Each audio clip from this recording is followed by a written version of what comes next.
세상 다 변하고 이 삶의 끝이 와도 주 없이 살 수 없네. 주만이 내 영광 변치 않는 진리 주 없이 살 수 없네.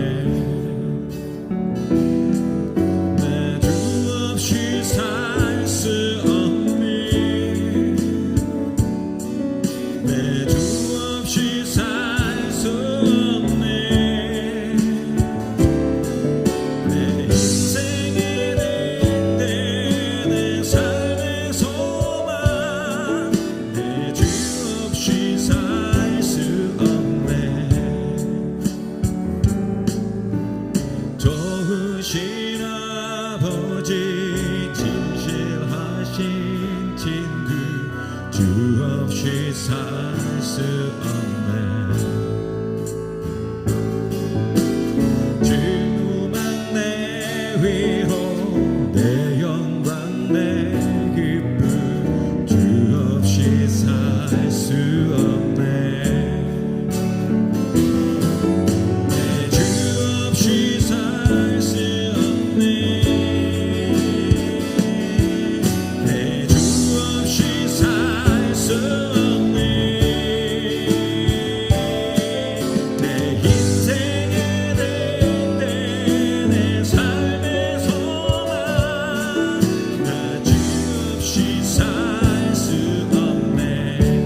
세상 다 변하고 세상 다 변하고 삶의 끝이 와도 주 없이 살 수 없네. 주만이 내 영광 변치 않는 진리 주 없이 살 수 없네.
신난다. 하나님이 너를 지키시는 분, 너를 절대 포기하지 않으며, 하나님이 너를 지키시는 분, 너를 쉬지 않고 지켜보신단다. 그의 생각 셀 수 없고, 그의 자비 무궁하며, 그의 성실 날마다 새롭고, 그의 사랑 끝이 없단다. 하나님이 너를 원하시는 분, 이 세상 그 누구보다 하나님이 너를 원하시는 분, 너를 같이 있고 싶어 하신단다. 하나님이 너를 인도하는 분, 광야에서도 폭풍 중에도 하나님이 너를 지키시는 분, 푸른 초장으로 인도하신단다. 그의 생각 셀 수 없고, 그의 자비 무궁하며, 그의 생각 날마다 새롭고, 그의 사랑 끝이 없단다. 그의 생각 셀 수 없고, 그의 자비 무궁하며, 그의 성실 날마다 새롭고, 그의 사랑 끝이 없단다.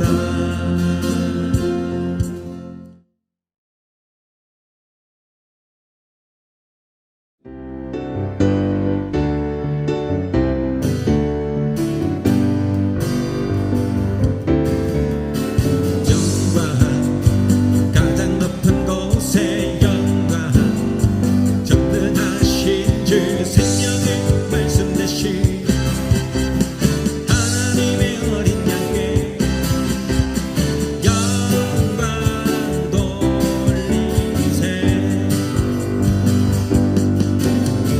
영광 가장 높은 곳에 영광, 전능하신 주 생명의 말씀 대신 하나님의 어린 양께 영광 돌리세. 주께 영광, 영광, 영광, 영광 돌리세. 주께 영광, 영광, 영광, 영광, 영광, 영광 돌리세.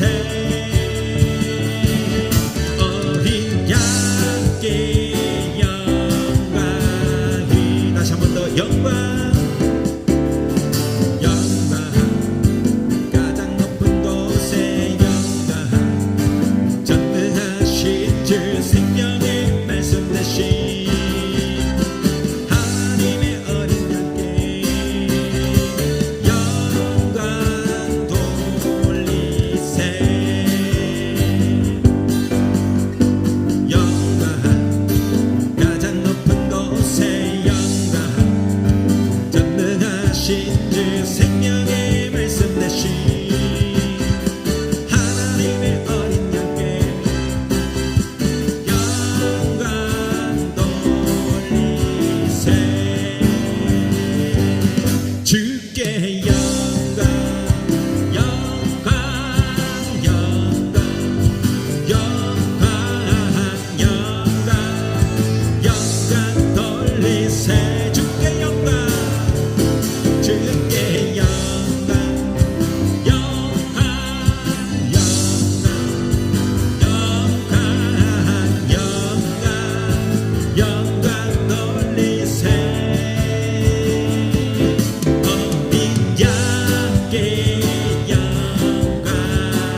전능하신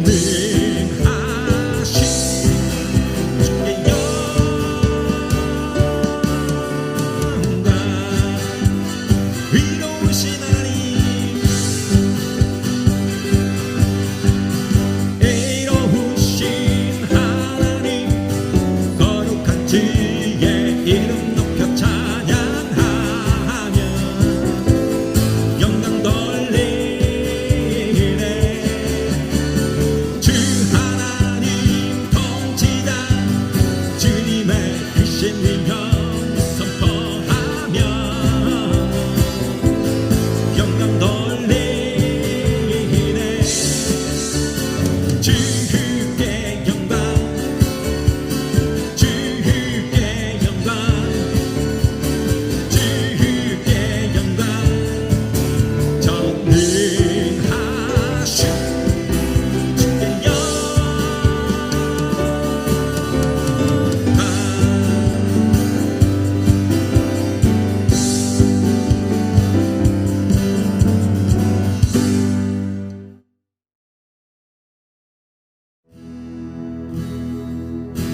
주 선한 능력으로 안으시네 그 크신 팔로 날 붙드시네 절망 속에도 흔들리지 않고 사랑하는 주 얼굴 구하리 선한 능력으로 일어서리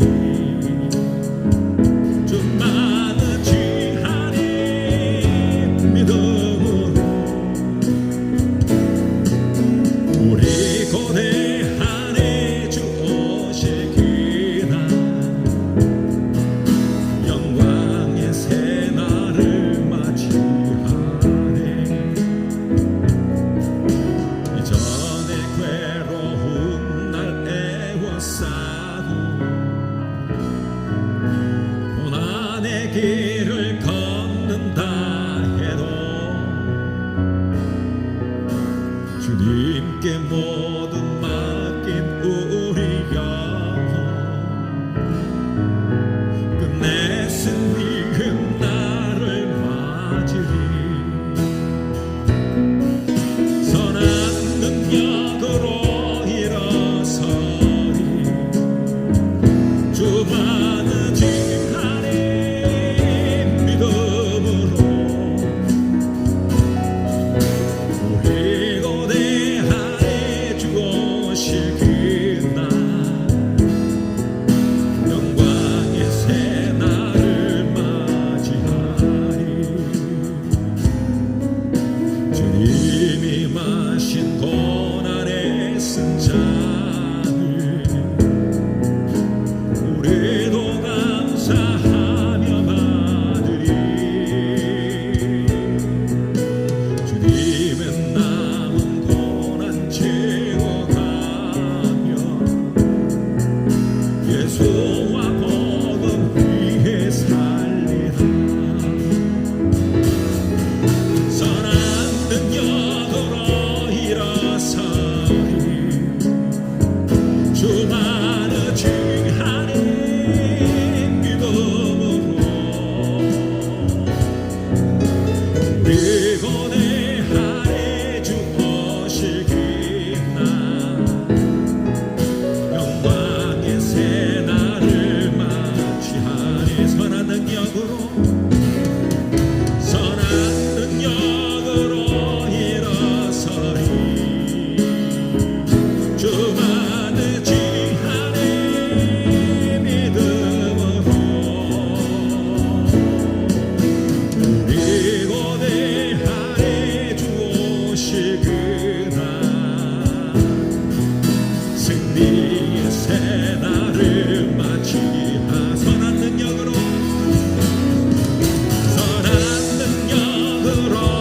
일어서리 주만은 주하니 믿음으로 우리 고대하에 주 오실 그날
살다 보면 때로 비본질적인 일 때문에 본질을 그르치거나 본질이 왜곡되는 경우를 참 많이 겪습니다. 물론 비본질적인 것도 충분히 고려 대상이 되어야 하겠지만 그것이 본질의 의도를 그르치게 할 만큼 되어서는 안 될 것입니다. 고대 사회에선 폭력이나 힘이 신분이 되고 권력이 되었지만 인류가 고도로 발달되어 가며 오늘에 이르러는 보다 더 정교해지고 세련되어져 이제는 법, 정치, 언론 등 다양한 것으로 신분이 되고 권력이 되는 사회에 살고 있습니다. 아니, 좀 더 깊게 엄밀히 본다면 결국 자본이 권력이 되고 신분이 되는 사회에 우리는 살고 있습니다. 그러나 제 아무리 자본주의 사회요 민주주의 사회며 법치주의 국가라 할지라도 인간의 평등과 인류 공용의 가치가 훼손된다면 인류의 오랜 역사가 그래왔듯이 시민은 혁명이라는 이름으로 분연히 일어나는 것입니다. 그것이 역사의 교훈입니다. 피땀으로 일궈온 우리 국민들의 노력으로 마침내 우리도 선진국이 되었지만 안타깝게도 우리 사회는 갈등과 혐오가 가득한 비정상적인 사회가 되어버렸습니다. 남북은 이념으로 이미 갈라섰고 동서로 지역이 나뉘며 세대로 나뉘고 남녀로 나뉘는 등 우리 사회는 수많은 분열과 갈등, 혐오로 병들어가고 있습니다. 그러나 어느 누구도 이 문제를 해결할 여력이 없습니다. 갈등의 골은 더욱 깊어져 이젠 통일보다 어려운 문제가 되어버린 듯합니다. 아브라함이 100세의 사라에게서 낳은 아들 이삭이 막 젖을 뗀 것을 축하하기 위해 잔치를 열던 때 하녀 하갈에게서 난 아들 이스마엘이 이삭을 조롱하는 것을 사라가 보게 됩니다. 이것을 본 사라는 아브라함에게 하갈과 이스마엘을 집에서 쫓아내라고 하였고 아브라함은 이 일로 몹시 근심하게 됩니다. 사라에게는 자신의 아들 이삭과 이스마엘이 함께할 경우 발생할 유산 문제 등 앞으로 찾아올 문제가 뻔히 보이는 것입니다. 하지만 아브라함에게는 이스마엘도 자신의 아들이기에 쉬운 결정이 아닙니다. 어찌 아들과 비록 종이라도 자신의 처를 사지로 내몬단 말입니까? 그러나 본질은 하나입니다. 바로 이삭을 통한 구속사입니다. 그것이 하나님의 약속이고 뜻입니다. 하지만 아브라함은 지금 비본질인 이스마엘이 크고 소중해 보입니다. 그러나 하나님은 이러한 갈등 속에 친히 개입하시고 아브라함에게 선택의 길을 보이시며 쫓겨나 죽음을 직면하는 하갈과 이스마엘에게도 복을 약속해 주시고 마실 물을 주십니다. 사라는 이삭이라는 권력이 생기니 그 힘을 자신의 하녀와 배다른 아들을 사막 한가운데 죽음으로 내모는 데 사용합니다. 아브라함은 연민에 이끌려 본질을 바라보지 못합니다. 힘없는 하갈과 이스마엘은 그렇게 운명의 생명을 맡기게 됩니다. 이 세 부류의 사람을 통해 마치 오늘날 우리 사회의 문제를 직면한 다양한 종류의 사람들을 보는 듯합니다. 그러나 하나님은 이러한 갈등 속에 개입하시어 해결해 주시고 두 자녀 모두에게 번영의 복을 약속하시고 살 길을 열어주시며 위로하십니다. 사랑하는 성도 여러분, 그리스도인은 엉클어진 우리 사회의 마지막 보루입니다. 그러므로 이제 저와 여러분, 우리는 오직 하나님만이 이 땅을 고치실 수 있음을 잊지 말고 함께 기도하기를 주님의 이름으로 축원합니다.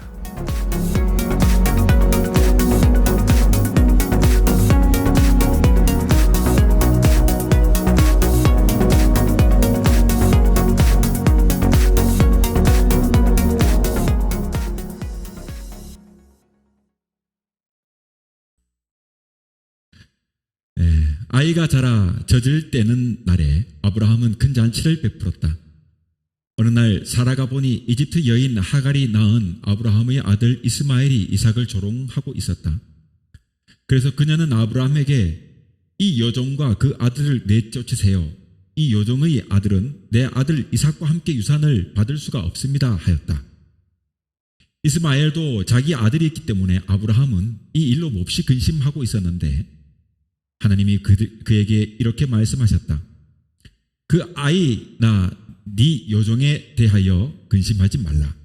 사라가 너에게 말한 대로 하여라. 이삭을 통해 난 사람이라야 네 후손으로 인정될 것이다. 그리고 네 여종의 아들도 네가 낳은 자식이니 내가 그에게도 많은 후손을 주어 한 민족을 이루게 하겠다. 아브라함이 다음 날 아침 일찍 일어나 빵과 물 한 가죽 부대를 가져다가 하갈의 어깨에 메어주고 아들과 함께 내보내니 하갈이 그곳을 떠나 브엘세바 광야에서 방황하였다. 가죽 부대에 물이 떨어지자 하갈은 아들을 떨기나무 아래에 두고 100m쯤 떨어진 곳에 가서 주저앉아 자식이 죽는 것을 참아 볼 수 없다며 목 놓아 울기 시작하였다. 하나님이 그 아이의 우는 소리를 들으셨다. 그래서 하나님의 천사가 하늘에서 하갈을 불러 말하였다. 하갈아, 무슨 일이냐? 두려워하지 말아라. 하나님이 저 아이의 울음소리를 들으셨다. 너는 일어나 아이를 일으켜 세우고 위로하라. 내가 그의 후손을 큰 민족이 되게 하겠다. 하나님이 하갈의 눈을 밝히시자 그녀는 샘물을 보고 가서 가죽 부대에 물을 채워다가 아이에게 주어 마시게 하였다. 아멘. 오늘은 창세기 21장 8절에서 19절 말씀을 통해서 하나님의 방법이라 하는 제목으로 말씀을 함께 나누겠습니다. 귀한 은혜가 될 수 있기를 바랍니다. 얼마 전 우리나라는 선진국의 대열에 합류했습니다.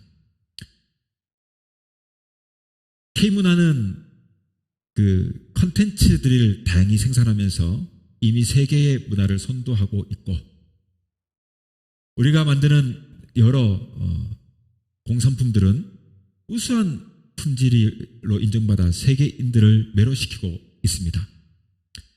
국가의 위상은 날로 향상되어 마침내 우리도 선진국이라는 말을 듣는 나라가 된 것입니다. 그러나 우리 한국 사회는 다른 선진국과는 조금 다른 독특한 특징을 가지고 있습니다. 그것은 바로 남북으로 분단된 휴전국이라는 것입니다. 동서간의 냉전이 종식되어 가던 때로부터 이미 30여 년이 흘렀지만 여전히 이 이데올로기라는 것이 구태 개념이 되어가는 세계에 우리는 여전히 빨갱이라는 소리를 하면서 서로를 갈등하는 심각한 갈등 사회를 가진 나라가 되어 있습니다. 코로나 팬데믹이 막바지에 다다르기도 무섭게 최근 발발된 러시아와 우크라이나의 전쟁으로 세계 경제는 심각한 상황에 접어들었고 위기 상황에 직면해 있는데도 우리 정치와 우리 사회는 여전히 이념 타령, 빨갱이니 아니니 이런 말들을 해가면서 매몰되어 있습니다. 오늘 함께 나눈 이 성경 말씀은 고대의 이 한 가정에서 일어난 일상의 그 사건이지만 지금 우리 사회가 가지고 있는 이런 상황 속에 우리가 어떤 판단 기준을 가져야 하는지를 암시해주고 있다고 저는 생각합니다. 오늘 본문은 아브라함이 100세에 낳은 100세가 다 되어가지고 낳은 이 아들, 귀하디 귀한 아들, 그 이삭이 이제 막 어머니로부터 젖을 땐 글쎄요, 사라가 젖을 물렸을 수 있었을지 모르겠어요. 어쨌거나 젖을 땐 그 날을 기념하여 이제 그 축하하기 위해서 잔치를 벌이는 그 사건이 있던 때 이야기입니다. 이삭은 그 하나님의 약속하신 아들로 아브라함과 그 사라는 그 아이로 인해서 매우 큰 기쁨이 있었고 또 그 집안이 종으로 부리는 모든 사람에 이르기까지 이 아이는 기쁨이었습니다.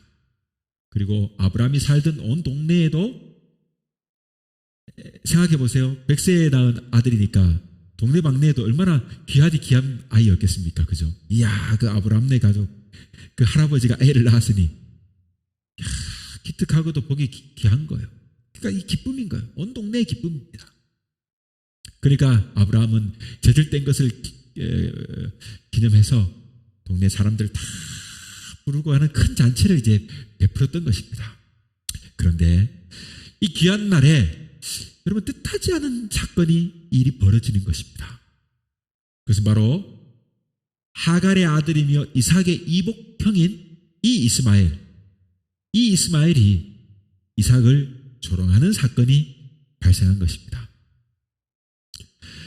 여기에 조롱했다는 것이 뭐 동생을 때린 것인지 혹은 놀려준 것인지 아니면 함께 뭐 노는 것을 잘못 본 것인지 그걸 잘 모르겠어요. 분명하지 않아요. 왜냐하면 성경의 기술을 봤을 때 이 성경의 기술에서는 사라가 본 것입니다. 사라가 이스마엘이 태어나고 이삭이 태어나기까지 대략 세월이 흐른 것이 한 계산해 보면 16년 7년 정도 돼요. 그러니까 이스마엘의 나이가 16세 혹은 17세쯤 되니까 지금으로 치면 사춘기, 우리로 치면 그죠? 청소년 시기 아니겠습니까? 그렇게 추측해 볼 때 이 16살짜리 대략 그죠? 이 소년이 과연 이제 막 그 젖을 뗀 이 아기에게 어떤 조롱을 했는지 선두도 알 길이 없습니다. 그렇죠? 그런데 본문 9절에 보면 이 사라의 증언, 사라가 그걸 보니까 이 이스마엘이 이삭을 조롱하고 있었다 하는 기록이 나온 겁니다. 이렇게 사라의 말만 나오니까 혹시 사라의 주관적인 판단이 아닐까 하는 생각도 들어요. 혹은 뭐 그동안 이 문제를 오랜 동안 쌓아왔던 아이가 태어나니까 앞으로 이 유산 문제라든가 이 모든 문제들을 생각하면서 갈등했던 어미의 마음이 고스란히 이 상황에서 들춰난 것인지는 알지 못하지만 어쨌거나 여러분 문제를 보려면 올바르게 판단하고 보려면 어떻게 해요? 양쪽 모두의 이야기들을 다 들어봐야 하는 법인데 지금은 사라 하나의 이야기로만 나오니 전체를 알 수는 없어요. 자, 아무튼 이 이스마엘은 동생을 그저 데리고 놀고 있었는데 마치 사라의 눈에는 그가 이삭을 괴롭히는 것처럼 보이는 것이 아닐까 하는 생각도 들 수 있는 거예요. 아무래도 사라의 모선애라는 그 입장에서 본다면 하갈과 이스마엘 모자가 어쨌거나 불편합니다. 불편해요. 그러니 사라는 평소부터 이스마엘에 대해 좋지 않은 그 감정을 가져왔고 또 그 감정이 이삭을 위해 베푸는 이 잔칫날에 폭발된 것이 아닐까 하는 생각도 들어요. 성경을 통해 알 수 있듯이 사라와 하갈 간에는 이전에도 여러분 한 번 정도 긴장과의 갈등이 이야기가 기록된 것을 볼 수가 있습니다. 사라가 그 아기를 낳지 못하고 있을 때 여종 이 하갈이 이스마엘을 낳고 나니까 으스대는 겁니다. 그런데 으스대는 모습을 보이자 아브라함에게 은근히 불편한 심기를 드러낸 적이 있어요. 그런 사실을 알리고 이 하갈이 나에게 좀 으스댄다, 내가 좀 불편하다, 뭐 이런 내용을 걔가 아브라함에게 알린 거예요. 그러니까 당신이 여보 당신이 좀 잘 판단해 주기를 바래 하는 정도, 그 정도 수준으로 이 일은 무마가 됐어요. 오래전에. 그런데 오늘은 상당히 입장이 달라요. 여러분 이게 바로 권력이란 거예요. 권력. 그전에는 이 사라가 아이가 없었잖아요.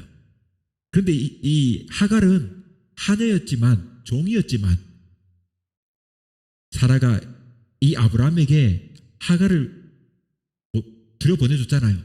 그래가지고 이 하갈에게서 이스마엘이라고 하는 아이가 태어나니까 그 16여 년 동안에는 하갈에게는 이스마엘이 권력이 되는 거예요. 힘이 돼요. 내가 비록 종이지만 사라도 나를 함부로 못하고 다른 종들보다 내가 우월해 할 수 있는 입장이 되는 거예요. 왜냐하면 이스마엘은 하갈에게 권력입니다. 자, 그런데 지금 사라의 입장이 완전히 달라졌어요. 이제는 사라도 아이가 있어요. 그것도 정실이잖아요. 입장이 완전히 달라졌어요. 사라에게 이 이삭은 권력입니다. 힘이에요. 그래서 10절에 보면 사라가 아브라함에게 가서 하갈과 그 아들을 권력이 생기니까 어떻게 해요? 내어 쫓으라 라고 강력하게 요구합니다. 이제 나는 정실이고 당신과 나 사이에 이제 이삭이 있으니까 내쫓아라. 필요 없다. 이제 이건 거예요. 여러분, 어쨌거나 아브라함에게는 이스마엘도 아들이고 비록 하갈이 종이지만 어쨌거나 후처 아닙니까? 어떻게 처와 자식을 내쫓아요? 어려운 일입니다. 완전히 지난번과 지금 입장이 전혀 다르기 때문에 이런 일이 벌어지는 거예요. 과거에는 자기에게 아직 아들이 없는 상태이다 보니까 비록 종의 몸으로 나긴 했으나 이 아브라함의 대를 이을 아이를 낳으니까 하갈에게 말하기 무섭고 쉬울 수는 없어요. 그죠? 아브라함에게도 말하지 못해요. 쉬운 게 아니에요. 그런데 지금 사정이 달라졌잖아요. 사라는 엄연히 아들을 낳았고 자기는 정부인이고 그리고 아들은 하나님이 약속하신 아들입니다. 자, 왜 여러분 이 사라가 이스마엘을 내어쫓으라고 합니까? 9절에 잘 나와 있어요. 그 마음이. 자, 9절에 있는 대로 단순히 이삭을 조롱했기 때문에 그렇다면 했느냐? 10절에 명백히 나옵니다. 이스마엘이 그대로 집에 있게 되면 10절에 결국 맏아들인 이스마엘에게도 상속권이 갈 우려가 있게 될 수 있잖아요. 그러니까 얘는 화근이야. 있으면 안 돼. 집안에 화근이 되는 거예요. 내 아이를 지키기 위해서 내 아이에게 모든 상속권이 유산이 넘겨지기 위해서는 이 이스마엘이 있으면 안 돼. 곤란해. 그래서 사라는요, 이스마엘이 조롱하는 것을 트집 잡아서 내친 김에 아주 집에서 몰아내어 버리기로 결심했는지 몰라요. 자, 사라의 이 강력한 여러분 요구 앞에 이제 아브라함은 근심이 쌓입니다. 깊은 근심에 쌓입니다. 아마 밤잠을 설칠 거예요. 괴롭습니다. 왜? 이스마엘도 자기 아들이고 하갈도 어쨌거나 아끼는 사람 아닙니까? 쉬운 일이 아니에요. 11절에 보면 아브라함은 이 일로 몹시 근심하고 있었는데 라고 했어요. 아마 잠을 이루지 못할 정도의 고통이었을 겁니다. 살다 보면 여러분 느끼는 것이지만 여자가 남자보다 훨씬 끊고 맺는 것이 분명한 것 같다는 인상을 자주 받아요. 저도 생각해보면 참 밀어내가지고 이거 끊어버려야 되는데 그거 못할 때가 참 많거든요. 그런데 가끔 보면 정말 현명할 때가 있어요. 아내들이. 그건 하지 말아야 돼. 하지 말는 게 맞아요. 여러분 이럴 때는요. 아내의 말을 따르는 게 때로는 현명할 수도 있어요. 끊고 맺는 것이 확실하거든요. 남자들은 그래서 밀어곰탱인 거야. 여러분. 아무튼 그런 인상을 자주 받을 때가 있어요. 사라는 여러분 물론 자기와는 아무런 관계가 없어서 그럴 수도 있겠습니다만 어쨌거나 아브라함에게 지금 자신의 아들이기 때문에 이스마엘을 내어쫓는 것이 쉬운 일이 아니잖아요. 그렇지만 반대로 사라는 자기 아들 이삭을 지키기 위해서는 지금 이 상황을 집요하게 물고 늘어뜨려야 돼. 잘 됐다. 여기에 얼큰이 잘 됐다. 여기에 한번 잘 잡혔다. 이스마엘로 꼬투리 잘 잡혔다. 이번 기회에 내가 확실히 내쳐버리겠다. 네? 생각이 됩니다. 그런데 여러분 여기서 흥미있는 것은요. 바로 하나님의 반응입니다. 하나님의 반응. 먼저 하나님은요. 이스마엘을 내어쫓아야 하는 그 입장에 처해 있는 그렇게 괴로워하는 이 아브라함에게 먼저는 해방감을 줍니다. 12절 보면 하나님이 그의 아브라함에게 찾아와 말씀합니다. 뭐랍니까? 그 아이나 네 여종에 대하여 근심하지 말고 사라가 너에게 말한 대로 해라. 이삭을 통해 난 사람이라야 네 후손으로 인정받을 것이다. 하나님의 분명한 선언이에요, 사실은. 그렇게 말씀하십니다. 여러분, 이 말씀을 통해서 알 수가 있는 것은 하나님께서는 자비하시지만 그 자비를 베푸시기 위해 일을 무질서하게 만들지는 않는다는 사실이에요. 여러분, 우리가 삶을 살 때 이걸 잘 알아야 돼요. 하나님은 자비하시고 인자가 끝이 없으신 분이에요. 그러나 아무리 인자하고 자비하신 하나님일지라도 하나님은 무질서를 원하지 않아요.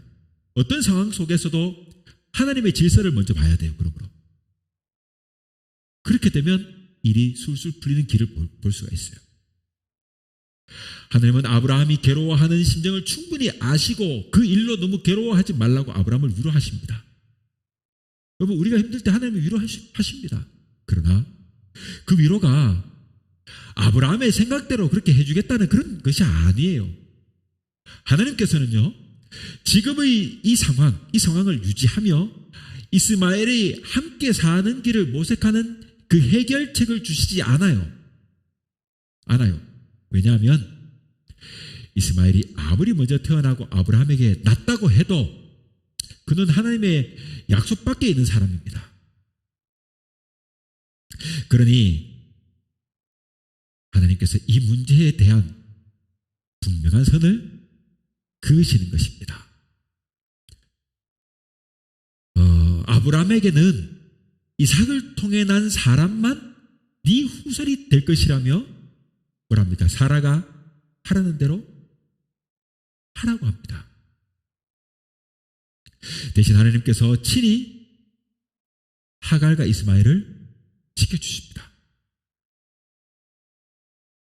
여러분, 우리가 살다 보면은요, 때로는 중요하지 않은 일들 때문에 중요한 일을 그르치거나 혹은 비본질이 본질을 왜곡하게 하는 경우를 참 많이 보게 됩니다.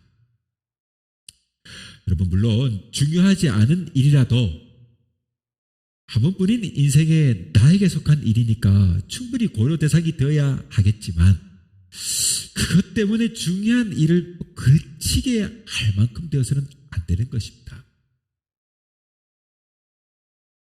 여러분, 젊은이들을 보면 젊다 보니까 때로는 밤잠을 설치면서 별로 중요하지 않은 그 컴퓨터 게임에 몰두하기도 해요. 모든 정열과 지간을 막 투자해가지고 그 다음날이 시험인데도 불구하고 막 빠져들어요. 여러분, 가장 중요한 일은 시험인데 그보다가 중요하지 않은 일에 몰두하거나 골똘해요. 여러분, 한 번뿐인 인생의 이 청춘이 때로는 여러분 좀 나를 위해서 좀 게임도 하고 좋잖아요. 그럴 필요도 있어요. 그런데 여러분, 이 일 때문에 본질적인 것, 중요한 시험을 그르치면 안 되잖아요.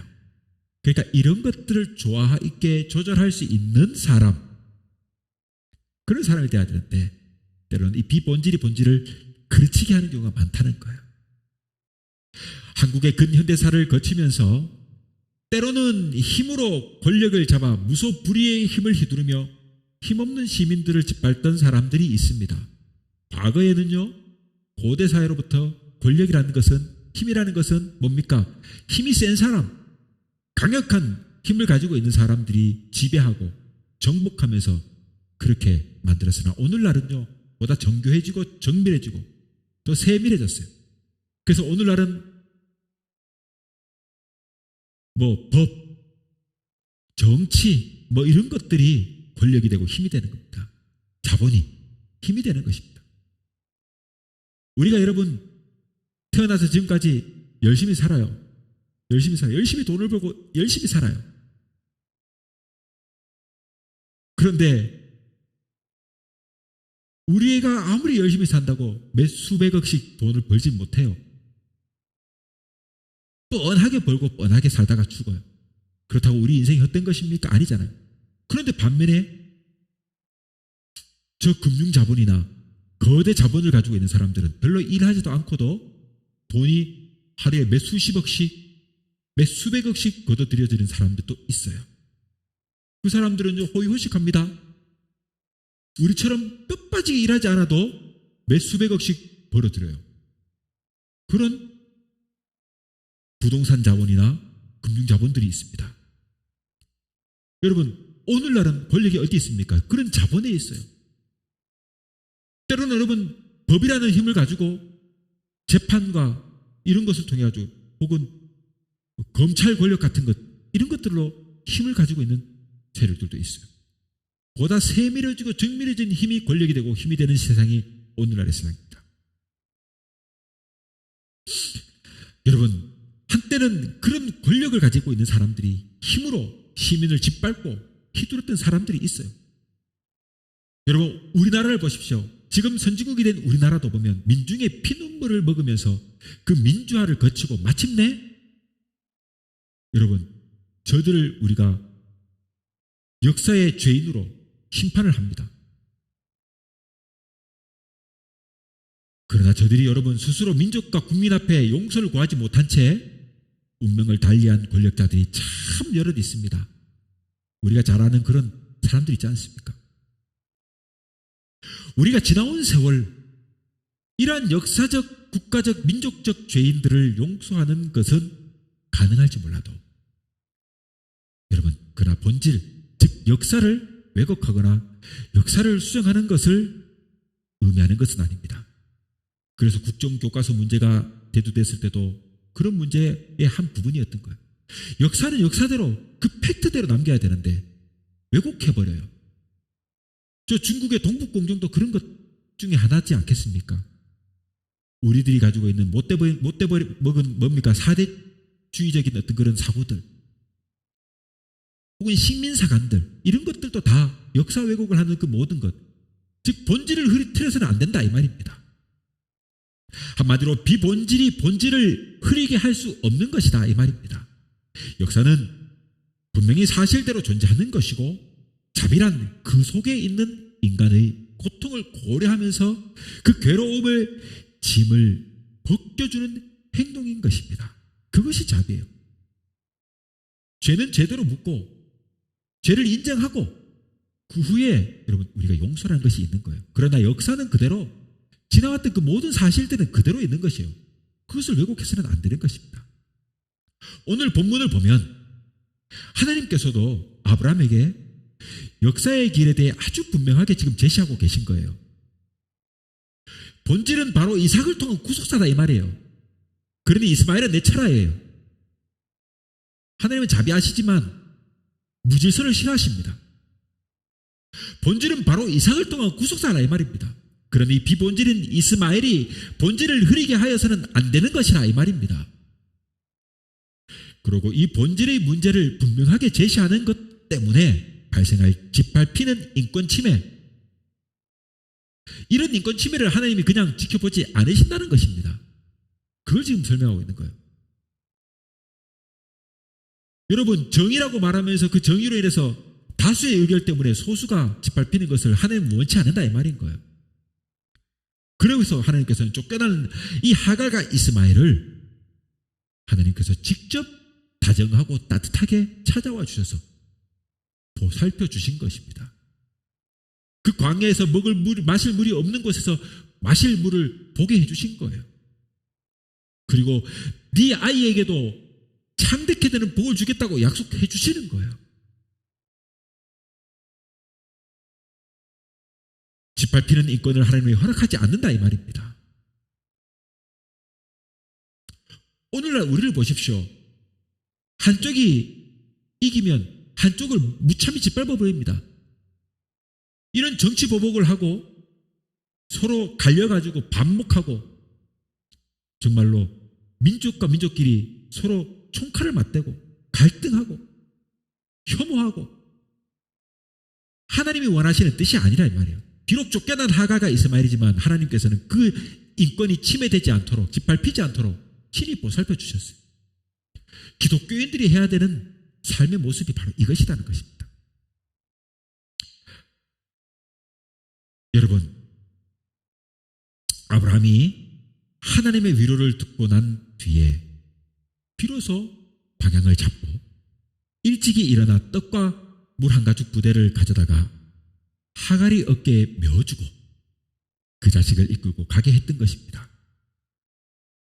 그가 먹는 그 양이 끝나면, 그 떡과 물이 끝나버리면 그 이후의 책임은 하나님이 져주시는 거기 때문에 내가 할 수 있는 인간적인 사랑을 가장 뜨거운 사랑으로 내 아이와 그 후첩 하갈에게 떡과 마실 물을 주고 가죽 부대에 가져다가 메어주고 어깨에 메어주고 그렇게 떠나보낸 것입니다. 승자가 가져야 될 따뜻한 모습이 바로 여기 있는 거예요. 법이 해야 될 아름다운 모습이 여기 있는 것입니다. 정치가 해야 될 아름다운 모습이 여기 있어요. 국가가 해야 될 아름다운 모습이 지금 여기에 있는 것입니다. 아마 아브라함의 가슴이 여러분 찢어지도록 아팠을 거예요.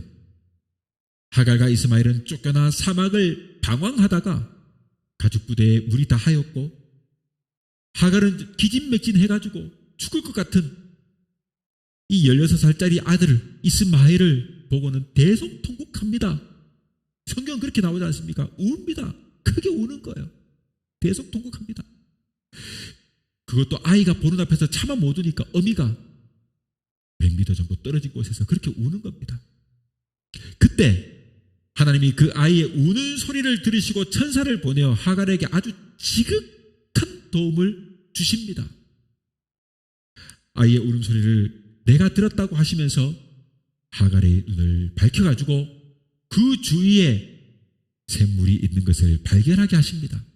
여러분, 절망 가운데 있게 되면 주변을 살피지를 못해요, 사람이. 그래서 우울증을 가진 사람들이 위험한 것입니다. 우울증을 가지면 스스로 목숨을 끊어버리는 거예요. 주변을 못 살펴보니까요. 여러분, 지금 하갈이 이렇게 절망하고 있잖아요. 주변을 못 봐요.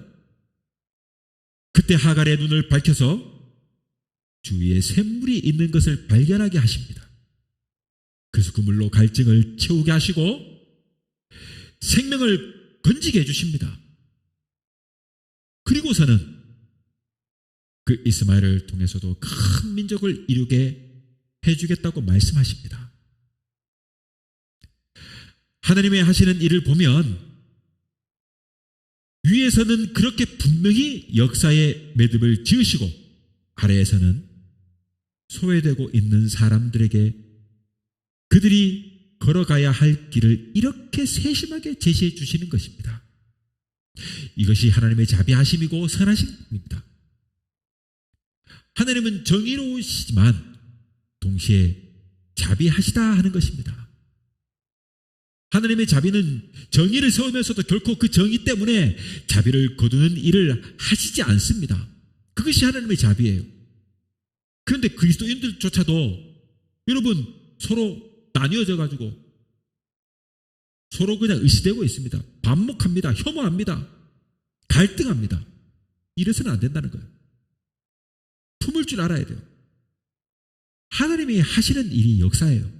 품을 줄 알아야 돼요. 여러분, 이 정의와 자비가 어떻게 관계를 이루느냐에 따라 그가 크리스찬이라 하더라도 순전히 인간적인 차원에만 머무느냐, 하나님의 판단의 차원에까지 성숙할 수가 있느냐가 달려있는 것입니다. 오늘 본문을 통해 보면 사라와 아브라함의 두 사람은 모두 인간적 차원의 한계를 드러내고 있어요. 첫째, 사라는요 타당한 일을 하고 있긴 하지만 그렇잖아요. 내 아들 이삭이 이 민족을 이끌 장자다. 그러니 내가 쫓아라. 타당한 일을 하는 것은 맞아요. 그렇게 타당한 일을 하는 것처럼 보이지만 여러분, 뭡니까?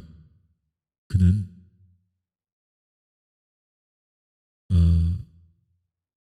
자기 감정, 이 감정이 많이 개입되어 있고 아주 무자비한 이런 삶의 모습을 보이는 것입니다.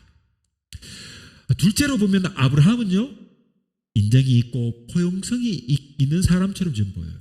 근심하고 괴로워하잖아요. 밤을 설칩니다. 그렇게 보이지만 아주 심한 편향성을 가진 사람, 그런 존재로 보입니다. 결국 사라와 아브라함이 보인 이 태도는 흑과 백의 논리예요. 흑백론이에요. 지금 뭡니까? 흑백론은 반드시 다른 한 편을 희생시켜야 하는 그런 논리예요. 우리가 지금 우리 모습 보는 것 같죠, 그죠? 흑백 논리예요. 지금 우리 민족을, 우리나라를 보는 것 같아요. 여기에 비해서 하나님은 객관적이면서 그러나 쫓겨나가야 하는 하갈과 이스마엘의 살 길을 세심하게 보살펴주며 처리를 하심으로, 그걸 처리하심으로 그 어떤 것도 배타하지 않는 포괄성을 보여주시는 거예요. 여러분, 저는 이 원리가 대단히 중요하다고 생각해요. 우리 한국 사회는 매우 극단적이지 않습니까?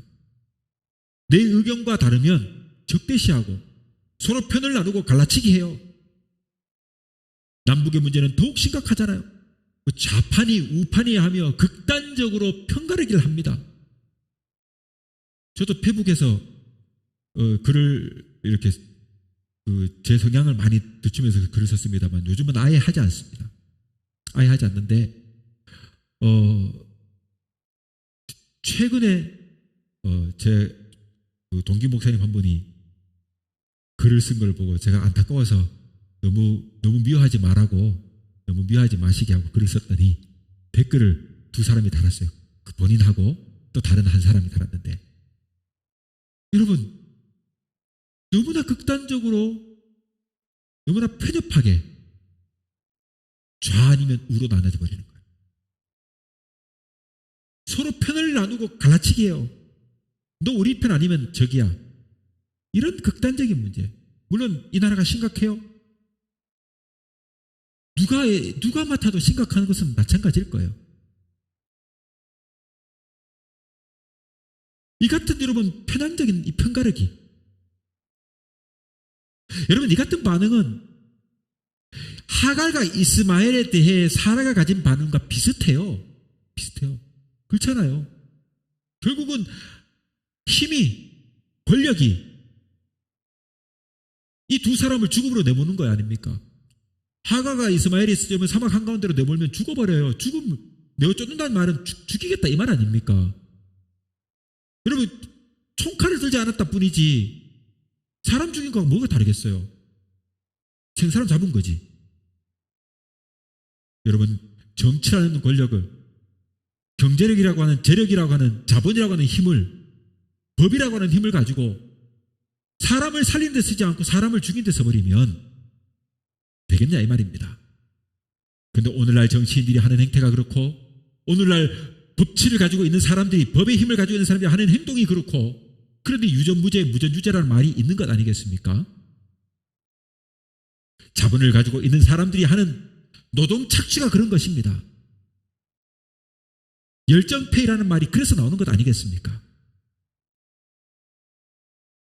여러분, 사라가 한 행동이 이것과 같은 것이에요.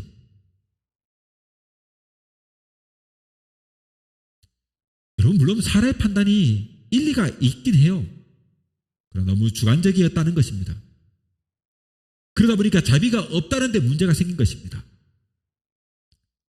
여러분, 다른 하나는 하나님의 반응, 아브라함의 반응입니다. 아브라함의 반응. 아브라함은 여러분 상당히 인도주의적인 것 같아요. 그러나 그 인도주의와 역사에 대한 평가는 혼돈되어서는 안 돼요. 안 돼요.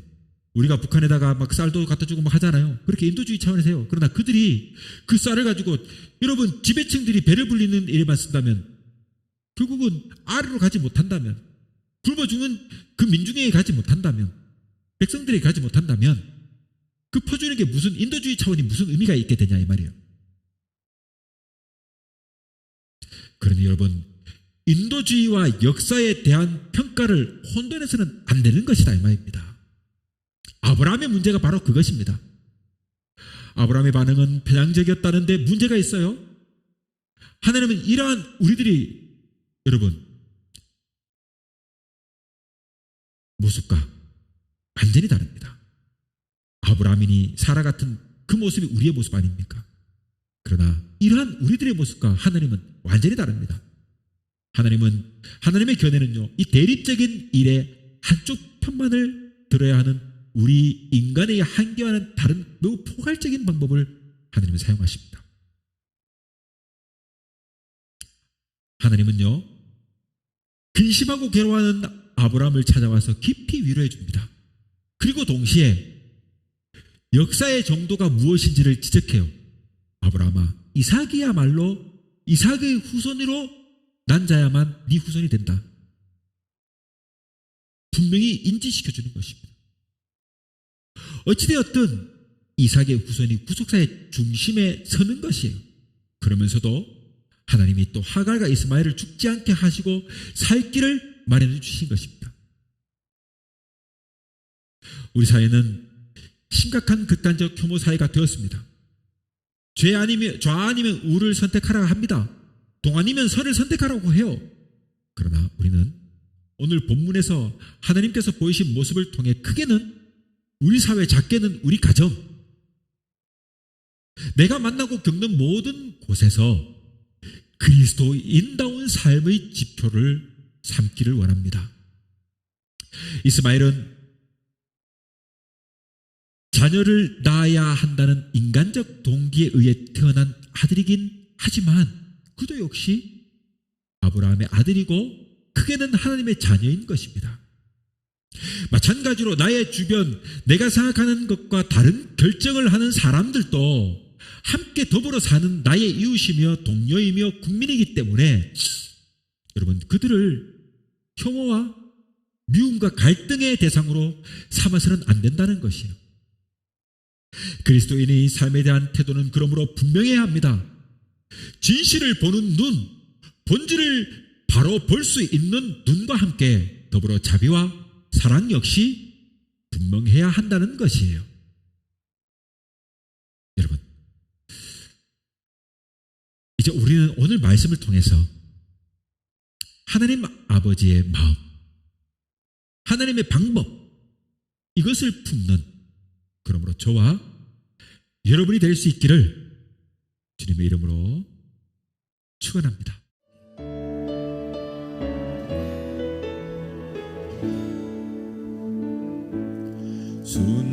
순전한 나의 삶에 혹합게 떠려 주께 모두 드리리.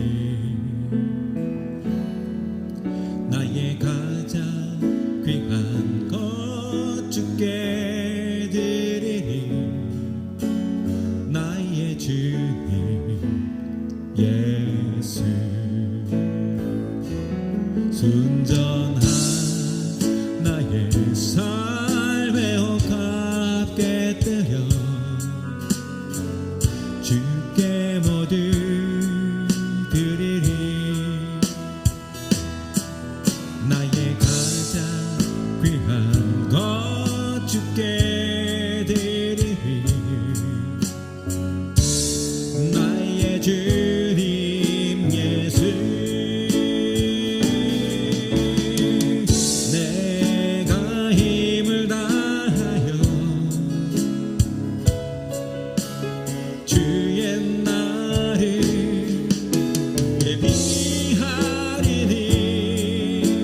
주가 보고 그 사랑으로 주의 것 삼으시네. 이것이 나의 기도, 나의 소망, 나의 모든 것. 눈물로 주님께 간구하오니 이것이 나의 기도, 나의 기만, 나의 모든 것. 주여 나를 기억하소서. 이것이 나의 기도, 나의 소망, 나의 모든 것. 눈물로 주님께 간구하오니 이것이 나의 기도, 나의 소망, 나의 모든 것. 주여 나를 기억하소서. 순전한